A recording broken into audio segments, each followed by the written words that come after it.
l'Organisation maritime internationale a, au regard des engagements pris au titre des objectifs de développement durable de l'Organisation des Nations Unies à l'horizon 2030, notamment les objectifs de développement durable 5 qui visent à atteindre l'égalité des sexes et autonomiser les femmes et les filles du secteur en mettant en place un environnement de travail exempt d'obstacles pour les femmes dans le secteur maritime. C'est dans ces contextes que l'Organisation maritime internationale a, au cours de la 32e session ordinaire de son Assemblée générale, tenue du 5 au 15 décembre 2021, voté la résolution A32/1170, proclamant la date du 18 mai de chaque année, Journée internationale de la femme du secteur maritime. Les objectifs poursuivis sont de célébrer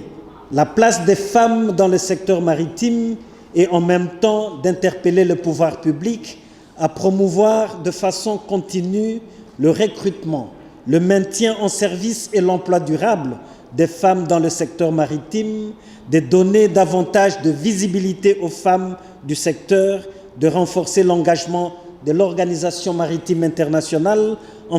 faveur de l'objectif de développement durable qu'est l'égalité entre les sexes et enfin de soutenir les travaux en cours visant à remédier aux inégalités actuelles entre les sexes dans le secteur maritime. En fait, le secteur maritime figure parmi les secteurs d'activité où les inégalités sont les plus marquantes entre les hommes et les femmes. D'après l'Organisation maritime internationale, les femmes ne représentent que 2% sur 1 200 000 marins employés dans le monde et 94% d'entre elles travaillent dans le secteur des croisières.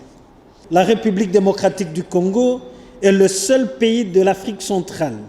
mieux de l'espace, de l'Organisation maritime de l'Afrique de l'Ouest et du Centre, à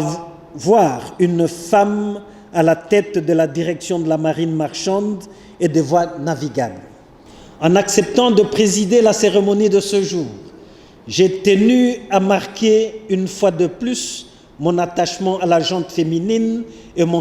soutien à toutes les initiatives visant à assurer la promotion de la femme et de garantir son autonomisation.